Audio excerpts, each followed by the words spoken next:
दोस्तों video last तक देखिए। अगर कुछ कर नहीं सकते तो छोड़ क्यों नहीं देते, क्यों चिपक के बैठे? मैं जानना चाहता हूं कि धर्मेंद्र प्रधान जी को क्यों नहीं जा रही आवाज, प्रधानमंत्री जी को क्यों नहीं जा रही आवाज, गृह मंत्री जी को क्यों नहीं जा रही आवाज, और वो सरकार किसका इंतजार कर रही है कि ये इस शख्स में, इस मंच पे बैठा है ये शख्स जो है, जो एक वैज्ञानिक है, जो एक पर्यावरण का मित्र है, जो देश की धरोहर है, वो मर जाए, इस देश की बात का इंतजार कर रही है क्या सरकार? यह इंतजार कर रही है कि कुछ गोंस आके यहाँ पत्थर फेंक दे, डंडा चला दे, या कोई भीड़ आके इस आंदोलन में हिंसा कर दे, ये आंदोलन बर्बाद हो जाए। मैं अपने साथियों कहूंगा बहुत सचेत होकर चलाने की आवश्यकता है। अब तक जैसे आपने चलाया, आपकी बहादुरी को हम लोग सलाम करते हैं। अब तक जैसे आपने चलाया, मैं आपकी बहादुरी को सलाम करता हूं। और मैंने देखा इस तरपाल के लिए पैर पकड़ने पड़े भाई, इस तरपाल के लिए पैर पकड़ने पड़े यहां रुकने के लिए। लास्ट बार पहलवान बेटियों का आंदोलन हुआ था यहां, मेरे आज भी याद है, जब ये आंदोलन लंबा चला था। उसके बाद ये दूसरा आंदोलन है। और कहा गया मुझसे भी कल, इन्होंने कहा इनकी टीम ने कि भैया 20 तारीख को कूच करेंगे हम लोग। 20 को ही करोगे ना पक्का? तो लिखो, नोट करो कि 20 तारीख को कूच करेंगे। मेरी बात को आप याद, मैं 20 तारीख को ही आता, मेरा भरोसा करो, मैं 20 तारीख को ही आता। मैंने किसी को कहा भी नहीं आने के लिए, आप जानते हो, मैंने किसी से नहीं कहा कि आ जाओ, लेकिन इनकी वजह से आना पड़ा, इनकी वजह से आना पड़ा।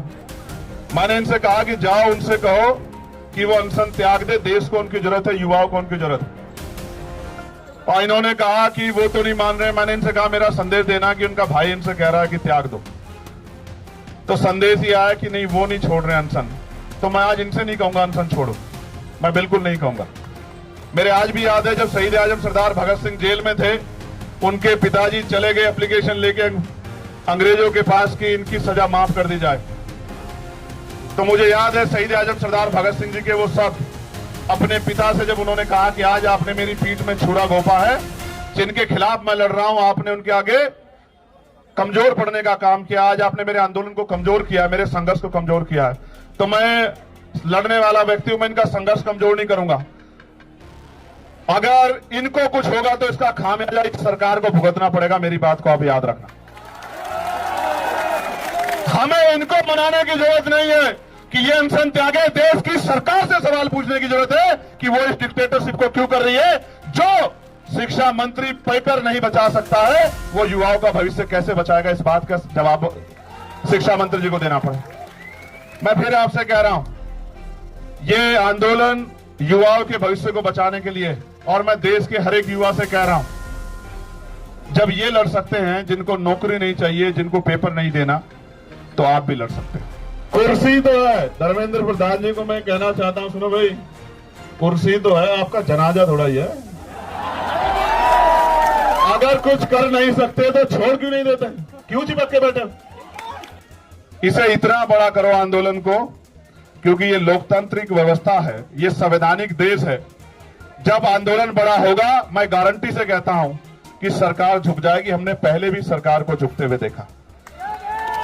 किसानों की हालतें याद करते हुए मैं कहना चाहता हूं, उन किसानों को नमन करते हुए हमने सरकार को झुकते हुए देखा है। ये तो एक केंद्रीय मंत्री के पद से इस्तीफे की बात, ऐसे कितने ही मंत्रियों को लगातार इस्तीफे देने पड़ेंगे जब जनता खिलाफ हो जाएगी। मेरी बात को आप याद रखें। सवाल यह है, सरकार अगर 3 किलोमीटर की बात नहीं सुन रही है तो क्या 300 किलोमीटर की बात सुन सकती है? सरकार सुनना नहीं चाहती है, सरकार सुन के इग्नोर कर रही है। जवाब दो। उनको लगता यह है कि ऐसी अफीम चाट रखी है लोगों ने, कितने दिन याद करेंगे। और ये सच भी है, ये सच भी है। मैं बहुत कड़वी बात कह रहा हूं, जिनके बच्चों के लिए यहां लड़ा जा रहा है, वो माँ बाप घर में इसलिए बैठे हैं कि उनके बच्चों से कोई सवाल उनके बच्चों के फ्यूचर पे ना आ जाए। तो आपके बच्चों का फ्यूचर है ही कहां भाई? पैसे वाले लोग पेपर लीक करा लेंगे, जिनके जो पावर स्ट्रक्चर से जुड़े हुए लोग हैं उनको पेपर पहुंच जाएगा, तो किसको नुकसान होगा? उसी को ना जो मेहनत कर रहा है, वो किसी भी जाति का हो, किसी भी धर्म का हो। तो ये फिर न्याय प्रिय, अवसर की समता, निष्पक्षता कहां बची? मैं तो उन बहादुर बहनों का भी धन्यवाद करता हूं उनके हौसले का भी धन्यवाद करता हूं जो डटी हुई। जहां नौजवान घर में बैठ के रील देख रहा है, वहां मेरी बहादुर बहनें आंदोलन कर रही है। मैं दिल से धन्यवाद करता हूं। 20 तारीख को आओगे नहीं आओगे बताओ। मैं इस आंदोलन पे कोई सवाल ना खड़ा हो, मेरी नैतिकता ये कहती है इसी वजह से इस आंदोलन पे कोई सवाल ना खड़ा हो। जब मैं वहां आया ना तो अपनी पार्टी, अपने तमाम मन की इच्छाओं को मैं वहां रख के आया। किसी भी पवित्र आंदोलन पे सवाल किसी की वजह से नहीं खड़े होने चाहिए। हर व्यक्ति की जिम्मेदारी बैठती है, वो किसी भी पार्टी का हो। वो जब यहां आ जाए इस आंदोलन में तो वो छोड़ आए उसको। वो इसलिए आए क्योंकि उनसे पहले लोग लड़ रहे। जो काम हमें करना चाहिए था वो काम ये टीम कर रही। ये हमारी जिम्मेदारी थी।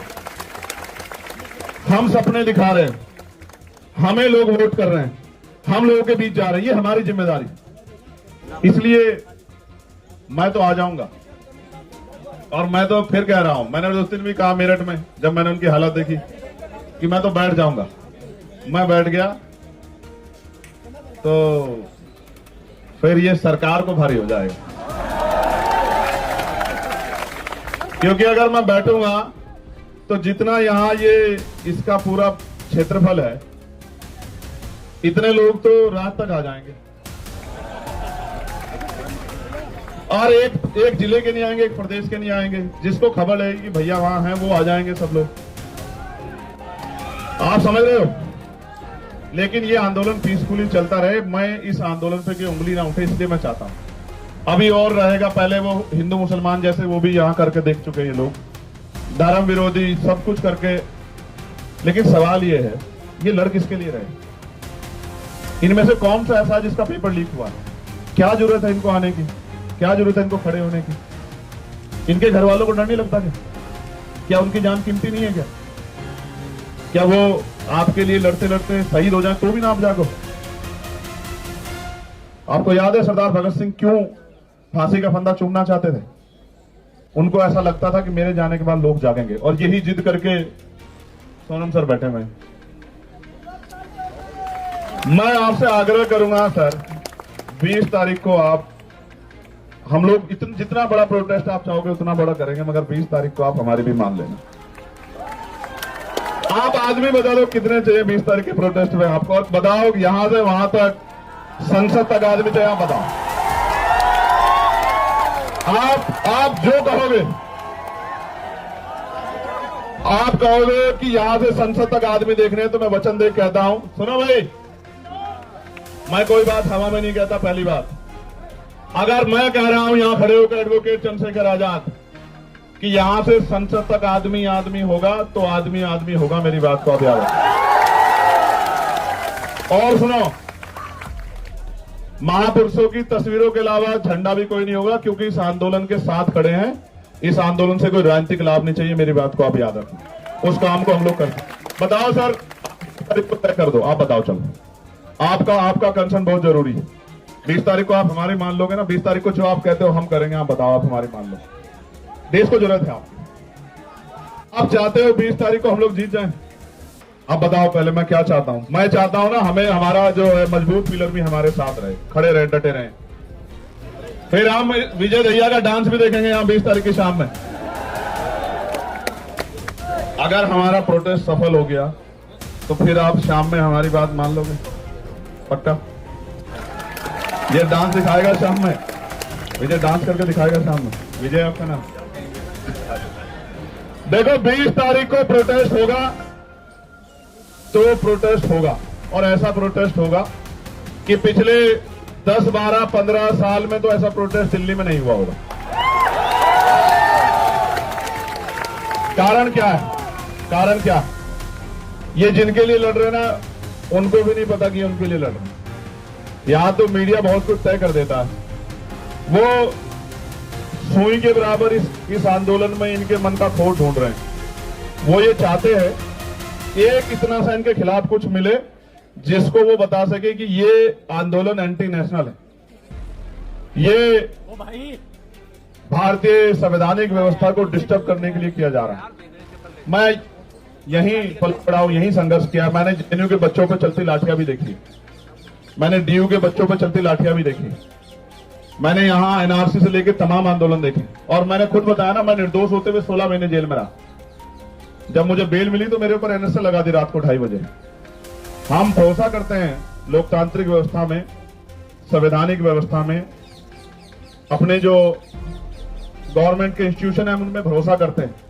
हमें लगता है अगर कोई नहीं सुनेगा तो कोर्ट सुनेगी, तो जब कोर्ट से बेल मिलती है तो फिर एनएसए लग जाता है। कहां जाएंगे हम लोग? हम यही आंदोलन कर सकते हैं। और जिनको लगता है आंदोलन से कुछ नहीं होता, मैं आपको फिर कह रहा हूं, 2 दिन पहले हम लोग मिले थे, मैंने इनसे कहा था कि आप बहानो मेरी बात को कि बहुत कुछ होगा, बहुत कुछ होगा, बस आप डटे रहो। और मैंने इनसे कहा कि 20 तारीख तक डटे रहना। मैं प्रार्थना करता हूं महापुरुषों से, कुदरत से, प्रकृति से कि वो 20 तारीख तक इस आंदोलन को और मजबूत करे, स्वस्थ रखें, क्योंकि 21 तारीख की सुबह बहुत सुनहरी होगी भारत में। मेरी बात को आप याद रखें। और मैं इस मंच से कहना चाहता हूं कि जो घर है, चुप है, सो रहा है या जानबूझ के सोने की एक्टिंग कर रहा है, एक बहुत बड़े चिंतक ने कहा है कि कुछ लोग सिर्फ इस वजह से नहीं लड़े कि कहीं वो मर ना जाए, लेकिन सच ये है कि एक दिन मरना सबको,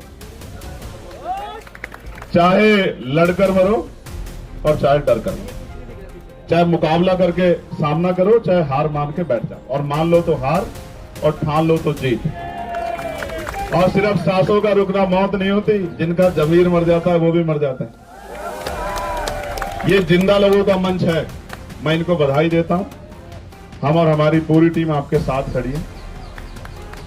जो यहां से मुझे आज सुनेगा, मैं निमंत्रण नहीं भेजूंगा, ना मैं फेसबुक के जरिए आपसे अपील करूंगा। 20 तारीख को मैं यहां मिलूंगा, पार्लियामेंट चलेगी। मैंने भी कोई कमिटमेंट किया, मैं टेरे जा रहा था तो पुलिस के भाइयों ने मेरा बड़ा सम्मान किया, मेरी शर्ट फाड़ दी, तो मैंने वादा किया था कि 20 तारीख को मैं उस फटी शर्ट को पहन के देश की पार्लियामेंट में जाऊंगा, बताने के लिए, ये बताने के लिए नहीं कि मुझे लाठी लगी है या मेरी शर्ट फाड़ दी गई है। जब हम संघर्ष करने जाएंगे तो मिठाई तो नहीं मिलेगी, लेकिन ये बताने जाऊंगा कि सत्ता कितनी तानाशाह हो गई है। वो 3 किलोमीटर की आवाज को भी नहीं सुनती और 300 किलोमीटर की आवाज को भी नहीं सुनती। और हमें भरोसा है इस देश की महान न्यायपालिका पे कि वो हमारे दर्द को सुनेगी। एक दिन पहले पेपर लीक की खबर आती है, जब बच्चा अपना पूरा मन बना के हिम्मत करके पहुंच गया सेंटर पे, और जब वो खबर आती है तो वो ऐसा हो जाता है उसको जैसे उसकी शरीर की हिम्मत टूट गई है। और मेरे आज भी याद है ना, पेपर के समय हम लोगों ने भी बहुत पेपर दिए हैं विजय, तो रुकने की जगह ढूंढते थे, किसके यहाँ रुकेंगे, किसके यहाँ खाना खाएंगे। दूसरे शहर में जाना मिडिल क्लास परिवारों के लिए, गरीब बच्चों के लिए आसान थोड़ा ही। और जब जा रहे हैं तो पता लग रहा है पेपर लीक हो गया है या घोटाला हो गया है। आप समझो ना क्या कर रहे हो आप देश के साथ। और जिस देश में 94,000 स्कूल बंद हो गए हों पिछले 10 साल में, और लाखों की संख्या में शराब की दुकानें खुल गई हों, और जहां टीचर को आदेश दिया जाता हो कि भूसा इकट्ठा करके लेके आओ, क्योंकि गौशाला में गाय भूखी नहीं रहनी चाहिए। मैं मानता हूं कि गाय भूखी नहीं रहनी चाहिए, सरकार के पास बहुत बजट है, लेकिन टीचर इसलिए नहीं है कि वो भूसा इकट्ठा करे, उसको बच्चों का भविष्य बनाना। क्या मजाक कर रहे हो आप? ये कैसा देश बना के दे? ये क्रांतिकारियों के सपनों का भारत है, ये बाबा साहब अम्बेडकर द्वारा लिखे गए संवैधानिक मूल्यों का भारत है। इस देश के लिए शहादत दी देश ने। बहुत चिंता का सवाल, बहुत चिंता का सवाल है।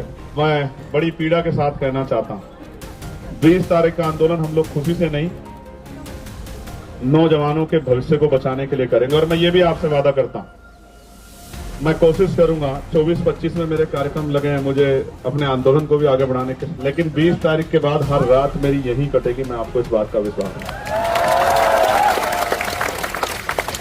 और ये उन लोगों के लिए संदेश है मेरा जिनको लगता है कि आंदोलन में कम लोग आते हैं, आंदोलन छोटा है, आंदोलन तो बस सिर्फ नाम का हो रहा है। तो 20 तारीख के बाद, 20 तारीख तो आपकी, 21 तारीख हमारी, आंदोलन सबका है। बस इनको बधाई जिन्होंने शुरू किया है, क्योंकि यहां आके 5 बजे तो बहुत सारे लोग जाते हैं, लेकिन आपने एक लाइन और खींची है और मेरी ये बात को बहुत लोग याद रखेंगे। ये आंदोलन तो अपनी कीमत वसूल के, कीमत का मतलब जो तय किया है, जो लक्ष्य तय किया उनको लेके उठेगा। लेकिन इस आंदोलन के बाद इस देश में बहुत आंदोलन होंगे जहां जंतर मंतर सूना नहीं रहेगा। मेरी बात को आप याद रखें। चाहे वो कर्मचारियों के हों, नौजवानों के हों, किसानों के हों, क्योंकि आदिवासियों के हों, दलितों के हों, पिछड़ों के हों, देश के किसी व्यक्ति के हों, महिलाओं के जंतर मंतर सुनना नहीं रहेगा। क्योंकि आपने एक लाइन खींची है, 5 बजे की लाइन को आपने क्रॉस किया है। जब आपने क्रॉस कर दिया तो बहुत लोगों के रास्ते खोले। मैं आपका धन्यवाद करता हूं बहुत बहुत। जब तक इस देश का संविधान हमारे साथ खड़ा है, जब तक इस देश का संविधान जिंदाबाद है, मजबूत है, बाबा साहब ने कहा था आदमी भूखा रह सकता है, अपमानित होकर नहीं रह सकता।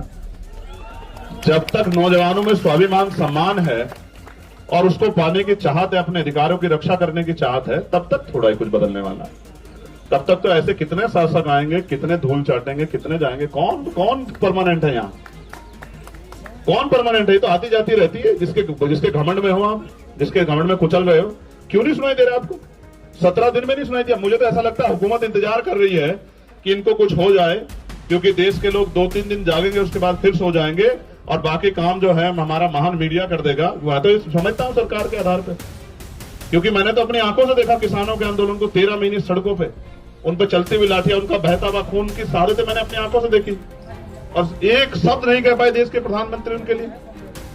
बस आरोप तो लगाते थे कि ये खालिस्तानी है, इन पे फंड आ रहा है, अमेरिका से आ रहा है। ये आरोपों के बाद कोई सच्चाई नहीं होती क्या आपके पास? कि हमने ये जांच की, मैं हाथरस गया था, 100 करोड़ की फंडिंग की चंद्रशेखर आजाद को इस आंदोलन करने के लिए। मैंने कहा 1 रुपए की साबित कर दो, जीवन में कभी सड़क पे नहीं दिखाई दूंगा। और नहीं साबित कर पाओ तो माफी मांगना मुख्यमंत्री जी। कुछ भी नहीं, इतने निष्ठुर लोग हैं, आरोप लगाया उसके बाद कुछ भी नहीं, फिर सुबह शाम कोई। इसलिए आपसे कह रहा हूं, इस आंदोलन पे भरोसा करो, इस आंदोलन को ताकत दो, आके जुटो, काम से आओ फिर आओ, लेकिन इस आंदोलन में हिम्मत दो कि जो लोग लड़ रहे हैं उनकी हिम्मत कम ना हो। दोस्तों, क्या अब भी हम चुप बैठेंगे?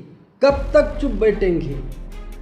ठीक है, कॉकरोच जनता पार्टी के साथ तुम्हारे मतभेद हो सकते हैं, अभिजीत दीपके इनके साथ भी तुम्हारे मतभेद हो सकते हैं, लेकिन